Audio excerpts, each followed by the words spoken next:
Now, the rest of the story. Almost 2,000 years ago, it was one of the great centers of the Roman Empire. And in the years since, it's been an archaeological Disneyland. Historians originally thought it began as a military base about AD 43, that it evolved into a civilian settlement. They kept finding soldiers' helmets and swords in their scabbards and so on. But the more evidence archaeologists uncovered, the more it seemed to have been planned as a Roman city. Now, there are traces of such planning in the ruins, a logical organization of buildings and streets, no military hardware in the earliest excavation layers.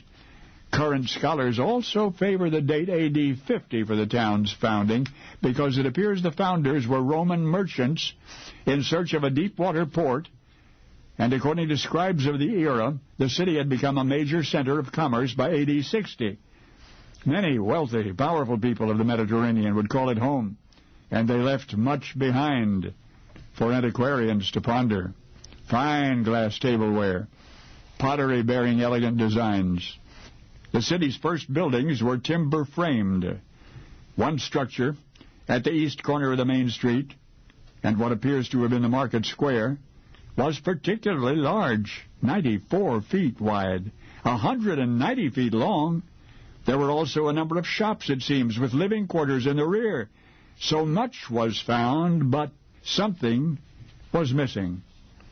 Of all of the fascinating and significant remnants from the earliest years of that marvelous river community, one relic which should have been there was not.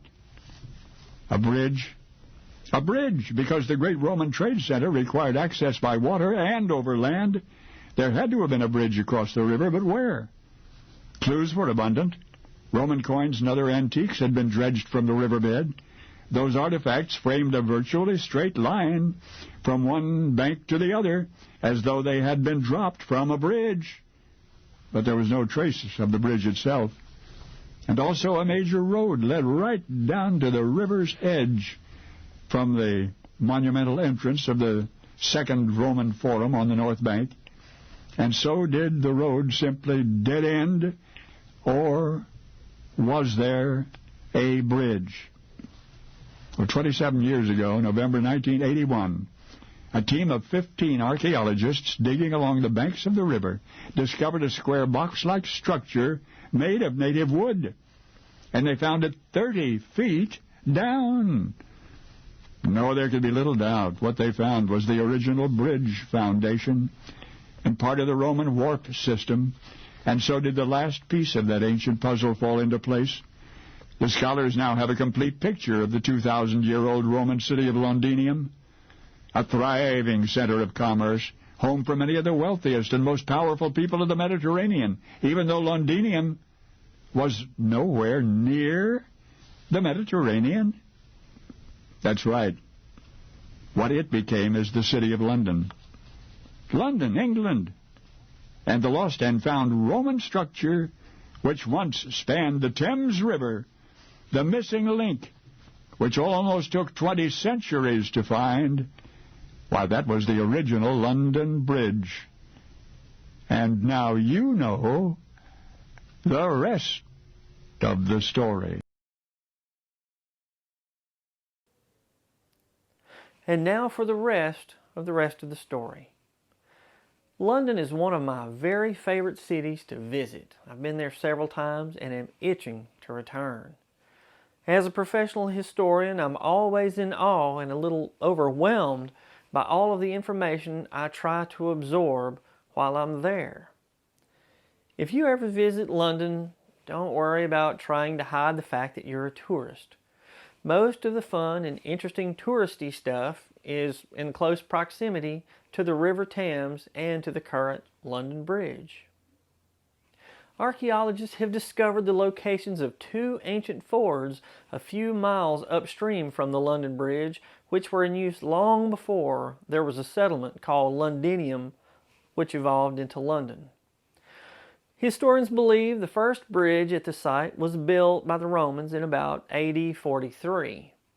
The first bridge was probably a pontoon bridge. In about AD 50, about 7 years later, the Romans built the first timber bridge across the Thames. Through the centuries, many bridges have crossed the Thames at the site. In 1176, King Henry II commissioned a new stone London Bridge. 33 years later, workers finally completed the stone bridge. It's hard to imagine a bridge with houses built directly onto it, but that's exactly what it was. And the rents from those houses, taxes from the businesses in these houses, and tolls to cross the bridge helped pay for the maintenance of the bridge. As Mr. Harvey explained, all the houses were shops, and the London Bridge was one of London's main shopping streets. Most of the shops consisted of haberdashers, which sold sewing and dressmaking supplies, glovers, which sold gloves, cutlers, who sold, cutlery, bowyers, who made and sold bows, and fletchers, who sold the arrows for the bows. A small number of grocery stores and other textile shops were also on the bridge. At its peak in the late 1300s, about 140 houses were on the London Bridge. In the following centuries, many of the houses merged to make larger houses. For example, the bowyers merged with the fletchers so you could buy your bows and arrows in the same shop. Originally, the houses were only 2 stories, but by the 17th century, all had 4 or 5 stories. The only they could expand was to build up. During this period, the houses on London Bridge usually had a shop on the ground floor, a hall and a chamber on the next floor, a kitchen and a chamber and a water house, which was used for hauling water up in buckets from the Thames, was on the next floor, and then chambers on the remaining upper floors. By the late 1600s, other trades sold their wares on the bridge, including booksellers, stationers, trunk makers, and metal workers such as needle makers and pen makers. This engraving of the London Bridge is from the year 1616. If you look closely at the southern gate of the London Bridge, you'll see a number of heads on pikes. The heads of executed criminals, especially traitors, were put on pikes and put on public display as a deterrent to crime. The first head was placed on display on the bridge in 1305. It belonged to William Wallace, Braveheart. In 1598, a visitor to London wrote the following account of his visit to the bridge. On the south is a bridge of stone 800 feet in length of wonderful work. It is supported upon 20 piers of square stone, 60 feet high and 30 broad, joined by arches of about 20 feet diameter. The whole is covered on each side with houses so disposed as to have the appearance of a continued street, not at all of a bridge. Upon this is built a tower, on whose top the heads of such as have been executed for high treason are placed on iron spikes. We counted above 30. The last head placed on an iron spike on top of London Bridge was placed there in 1661. The practice of displaying the heads didn't stop in 1661. They just put them on display at another location for all the public to see. Can you imagine in our modern society displaying the heads of executed criminals for all to see? I wonder if it would do any good.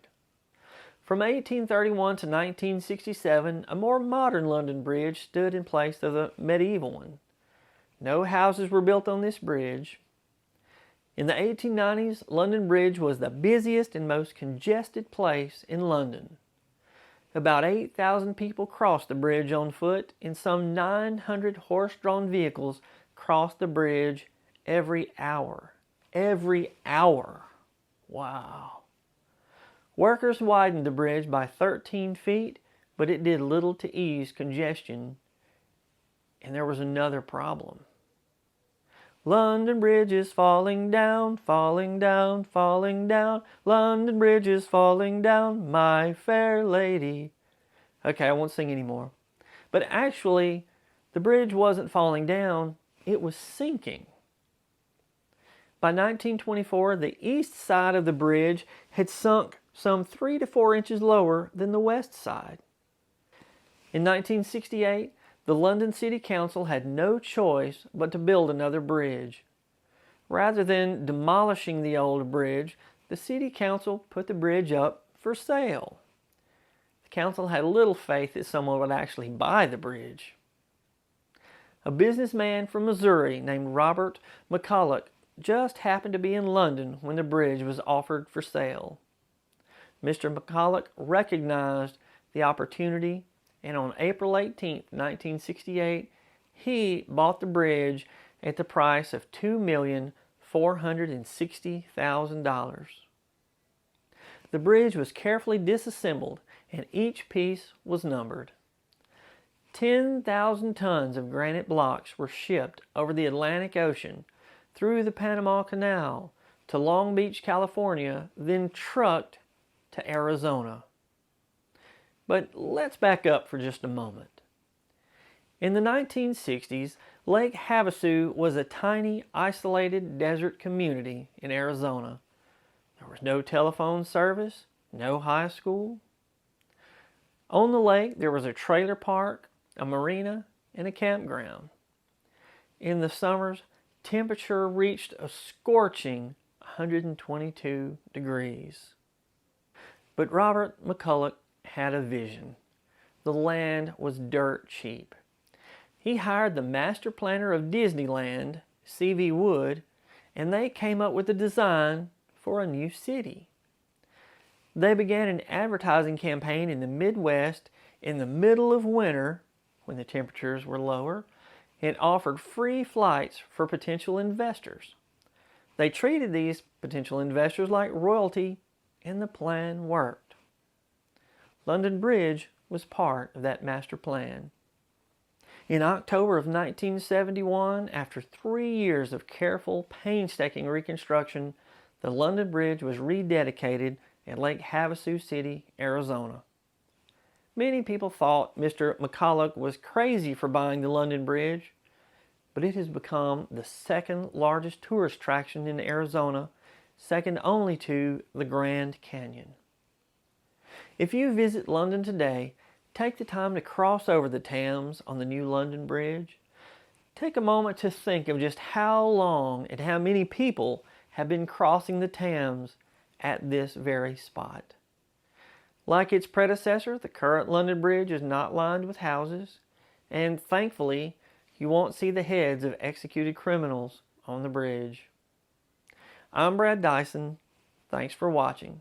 And as Paul Harvey would say, good day.